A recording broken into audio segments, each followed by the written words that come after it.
아, 이 사람이 변호사예요? 아, 술타기를 조언한 거네요. 변호사로 나온 게 맞아요? 근데 안녕하세요. 법무법인 일신의 최동원 변호사입니다.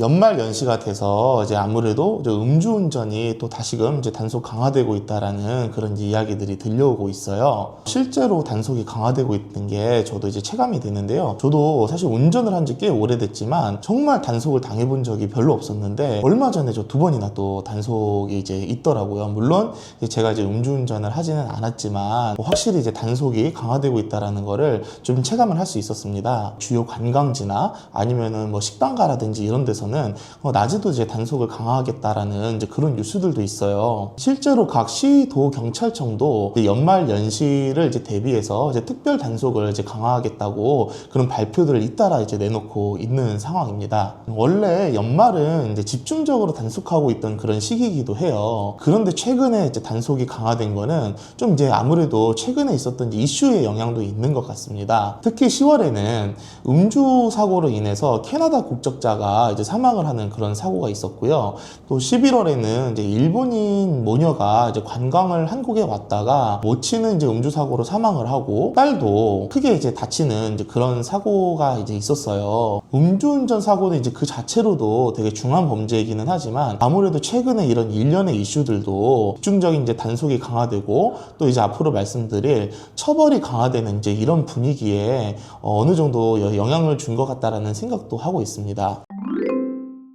오늘은 이제 음주운전과 관련된 이제 주요 범죄들이 무엇이 있는지 유형을 좀 정리를 해보고 그로 인한 이제 처벌 수위가 어느 정도가 되는지를 한번 제가 준비를 해봤습니다. 정확히는 술에 취한 상태에서 자동차 등을 운전을 했을 때 그것을 범죄로 보고 처벌을 하는 것인데요. 법에서 말하는 술에 취했다는 것은 혈중 알코올 농도가 0.03% 이상인 것을 의미해요. 혈중 알코올 농도가 0.03% 이상인 상태에서 운전을 한 것을 음주운전으로 보고 이를 처벌하겠다라는 것으로 이해하시는 게 정확합니다. 형량은 아무래도 혈중 알코올 농도가 얼마나 되는지 그것에 따라서 다를 수밖에 없어요. 예전에 가수 김상혁 씨가 술은 마셨지만 음주운전은 하지 않았다라는 취지로 이제 해명을 한 일이 있었는데요. 이 말뜻이 아주 틀린 말은 아닙니다. 저도 이걸 찾아보니까 이게 2005년에 있었던 일인데요. 그 당시에는 0.03%가 아닌 혈중 알코올 농도 0.05% 이상이 음주운전의 기준이었더라고요. 그런데 이제 김상혁 씨는 당시에 음주 측정 결과 0.03%로 측정이 되었다고 하고요. 술을 마셔서 내가 운전을 한 거는 맞지만 당시의 음주운전 기준인 0.05% 미만의 혈중 알코올 농도였기 때문에 음주운전죄를 저지른 건 아니었다라는 취지로 이야기한 것을 너무 이제 앞뒤가 안 맞는 것처럼 들리니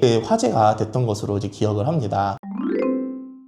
그럼 실제로는 어떤 수준으로 처벌이 이루어지느냐? 사실 단순 음주운전이고 초범이면 아직까지는 대부분 벌금형, 그것도 약식 처분으로 내려지는 경우가 대부분입니다. 이렇게 초범의 경우에는 거의 이제 재판까지 가지도 않고 약식 벌금형으로 끝나는 경우가 많다 보니까 이것이 음주운전죄에 대한 이제 사회적인 경각심이 좀 덜해지는 그런 원인이 아니냐라는 그런 지적도 분명히는 있어요. 그렇지만 재범부터는 사실 징역형이 선고되는 비율이 급격하게 늘어납니다. 이반부터 는 사실 이제 벌금형으로 끝난다라고 단정할 수는 없어요. 이 징역형이 심심치 않게 선고되기 때문인데요. 그렇지만 여전히 비율적으로는 벌금형이 선고되는 경우가 여전히 많은 것은 사실입니다. 징역형이라도 집행유예가 선고되는 경우가 아직까지는 더 많은 단계라고는 할 수 있습니다. 근데 3번부터는 정말 위험합니다. 개인적으로는 음주운전 3번부터는 본인이 스스로 어떤 이제 음주운전에 대한 통제력이 조금 없음을 의심해봐야 되는 단계라고도 그렇게 생각을 해요. 이거는 저만의 생각이 아니고 법원도 똑같은 생각을 하고 있는데요. 그렇기 때문에 음주운전 3번부터는 실형이 선고되는 경우가 급격하게 늘어납니다. 이때 선고되는 실형은 보통 징역 1년을 기준으로 많이 선고가 되는 경향이 있고요. 실형이 선고될 확률은 당연히 4범, 5범, 6범으로 넘어갈수록 더욱더 이제 가중적으로 늘어난다라고 이제 보실 수가 있습니다. 그러면은 집행유예나 실형을 피하는 그런 이제 결과가 전혀 불가능한 것이냐? 그런 것은 아니에요. 그렇지만 엄연히 초범 또는 재범과 비교해서는 3번부터는 실형이 선고될 가능성이 매우 높아진 상황이라는 그 사실 자체는 명확하게 인지를 하셔야 돼요. 음주운전을 한 상태에서 사고가 난 경우에 더 문제가 심각해집니다. 사고는 보통 인피 그리고 물피로 나눈다는 거는 다들 많이 아실 거예요. 인피는 사람이 다친 경우를 이야기하고 흔히 뭐 상해와 사망사고로 이제 분류되지만 사람이 죽은 경우에는 별도의 사건이 되기 때문에 사람이 다친 경우를 위주로 말씀을 드릴게요. 음주운전으로 사람이 다칠 때는 크게 두 가지 죄명이 잡혀요. 하나는 음주운전 플러스 교특치상 사건이고요. 하나는 음주운전 플러스 위험운전 치상 사건이에요. 교특치상이라는 거는 교통사고 처리 특례법상 인정되는 업무상 과실치상 사건을 줄여서 이야기를 한 거예요. 위험운전 치상죄는 특정범죄 가중처벌법에 규정이 되어 있는데요. 같은 음주운전을 하고 같은 사고를 냈다고 하더라도 어느 죄명으로 잡히느냐에 따라서 향후 형량이 크게 달라지는 그런 이제 결과가 생기기도 합니다. 아무래도 위험운전 치상죄가 더 형량이 큰 만큼 가급적이면은 교특치상죄로 이제 입건되는 것이 피의자 입장에서는 이제 유리한 그런 처분이라고 할 수는 있겠습니다.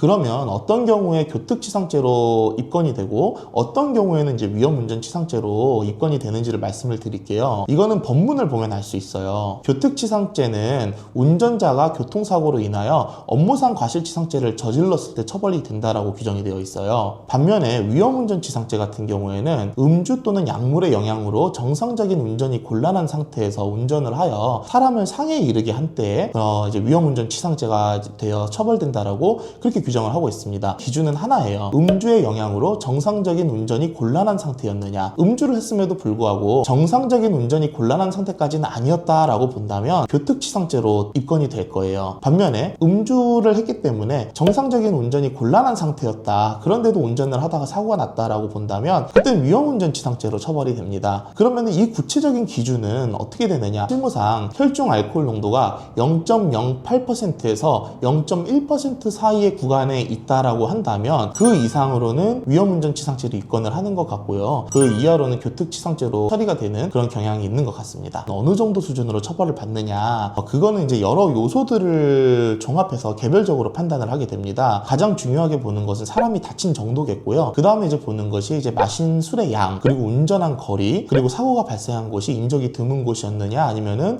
사람이 많이 다니거나 차가 많이 다녀서 어떤 이제 교통상의 이제 위험이 증대될 수 있는 그런 장소였느냐, 이런 부분도 중요합니다. 그리고 전과가 있었는지 여부도 같이 보게 되고요. 이런 것들을 종합적으로 보아서 불리한 요소가 많다라고 한다면은 당연히 실형까지 갈 수도 있어요. 그렇지만 여러 요소들을 보아서 사안이 경미하다라고 본다면 벌금형의 선처를 이끌어내는 경우도 있을 수 있습니다. 사람이 다친 사건이기 때문에 이런 사건의 경우 합의는 무조건 필수적으로 진행을 하셔야 되는 사건이고, 만약에 합의가 되지 않는다면은 그때는 실형 가능성이 매우 높은 유형의 범죄라고 이해하시면 되시겠습니다.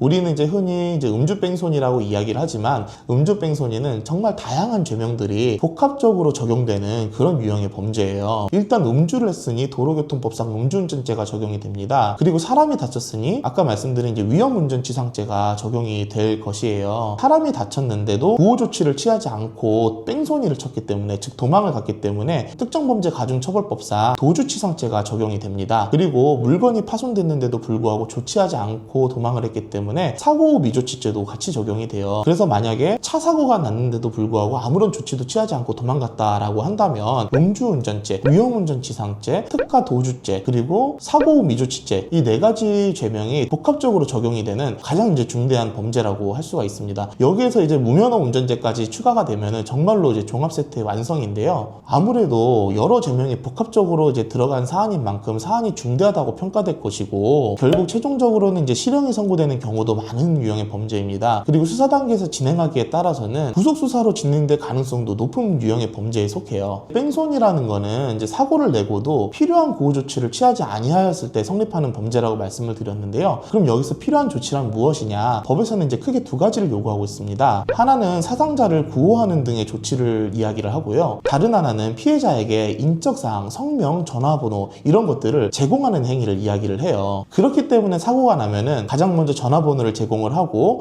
명함을 주고 그렇게 보험 처리를 하는 게 이제 일반적인 것이고요. 그런데 음주운전을 하다가 사고가 났다라고 한다면은 사람들이 음주운전 사실을 숨기기 위해서 그대로 도망치는 경우가 많아요. 그렇게 되면은 구호 조치도 취하지 않은 것이 되는 거고 인적 사항을 알려주지도 않았으니 정확히 뺑소니의 구성 요건에 들어맞게 되는 것이죠. 이런 경우에는 초범이라고 하더라도 그리고 합의가 되었다고 하더라도 벌금형의 선처를 기대하기란 정말 어려워요. 물론 벌금형이 선고되는 경우가 없는 것은 아니지만 비율적으로는 징역형이 선고될 가능성이 매우 높은 유형의 범죄라고 생각을 하셔야 됩니다. 다만 징역형이라고 하더라도 집행유예를 목표로 실형 많은 면하자라는 그런 이제 목표를 잡고 사건을 지금 진행해 볼 수가 있는 것이죠.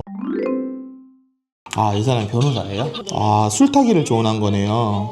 변호사로 나온 게 맞아요? 근데 예, 이제 방금 이제 보여주셔서 봤는데 이게 모범택시라는 드라마에 등장하는 악역인가 봐요. 그 윤시윤 배우가 법적인 이제 조언을 하는 장면이 이제 나오는데 누가 이제 음주운전으로 사고를 내서 사람을 다치겠다라고 하니까 아직 이제 경찰이 출동하지는 않은 상황인 것 같은데 빨리 근처 편의점으로 가서 뭐 CCTV 잘 보이는 데서 술을 마셔라. 그리고 그렇게 하면은 이제 음주운전은 빠질 거다. 그러니까 이제 사고 후에 술을 마셔가지고 이게 이제 술이 뭐 사고 전에 마신 건지 사고 후에 마신 건지를 좀 알 수 없게 술타기를 하겠다. 이제 그런 것들을 이제 조언을 해주는 장면인데요. 이제는 사실 이런 부분은 통하지는 않습니다. 최근에 이제 법이 개정되었기 때문이에요. 지금은 이제 술에 취해 있다고 이제 인정할 만한 상당한 이제 이유가 있는 사람이 뭐 측정을 방해할 목적으로 뭐 술을 마시거나 뭐 여러 이제 의약품 등을 복용을 했을 때는 음주 측정 방해 행위라고 이제 규정을 해서 그래도 꽤 높은 수준으로 처벌을 하거든요. 그래서 이제 음주운전을 했다라는 게 명확하게 증명이 되지 않더라도 음주 측정을 이제 방해하는 행위, 이제 옛날에 이제 술타기라고 했던 부분들도 이제 처벌이 이루어지도록 이제 개정이 되었고요. 이것과는 이제 별도로 음주 측정 자체를 이제 거부하는 것도 음주운전을 했는지 여부는 이제 측정 거부를 했기 때문에 확인할 수 없지만 그런 이제 측정 거부 행위 자체를 또 처벌하는 그런 규정도 있습니다. 그래서 이 음주운전을 해서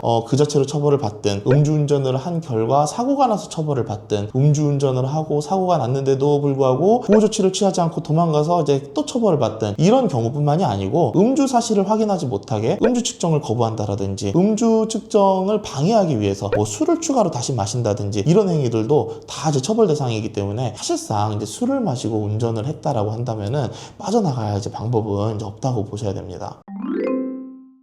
오늘은 이렇게 이제 음주운전과 관련된 여러 이제 범죄 유형을 정리했고 실제로 어느 정도 수준으로 처벌이 되는지도 이제 제 경험에 비추어서 그리고 이제 실제 사례에 비추어서 이제 말씀을 드렸어요. 다음 영상에서는 제가 이런 이제 음주운전 사건 사고 유형별로 어떻게 대처를 해야 하는 것인지 정말 이제 억울한 부분이 있을 수도 있고 범죄는 인정하지만 처벌이 너무 두려운 분이 있을 수도 있고 다양한 경우가 있을 수 있는데 제가 그에 따른 대처 방안 과 실제 이제 선처를 받았던 실제 성공 사례들을 가지고 한번 이제 영상을 다시 만들어서 찾아뵙도록 하겠습니다. 연말 연시인 만큼 이제 술자리가 정말 많을 거예요. 그리고 아무래도 귀가하시는 길에 대리기사님들이 이제 잘 선택이 안 된다든지 여러 이제 문제가 있어서 음주운전을 생각하는 그런 이제 잘못된 어떤 생각을 하는 경우도 있을 수도 있어요. 절대 안 됩니다. 음주운전은 본인만 다치고 끝나는 것이 아니고 상대방의 생명과 재산에 정말 큰 피해를 주는 사회적으로 지탄받는 범죄이기 때문에 절대 이제 이런 일이 있으셔서는 안 되겠고요. 만약 음주운전 사고로 어떤 어려움에 처하게 되셨다라고 한다면 편하게 상담 신청을 주세요. 제가 같이 고민하고 방법을 찾아드리겠습니다.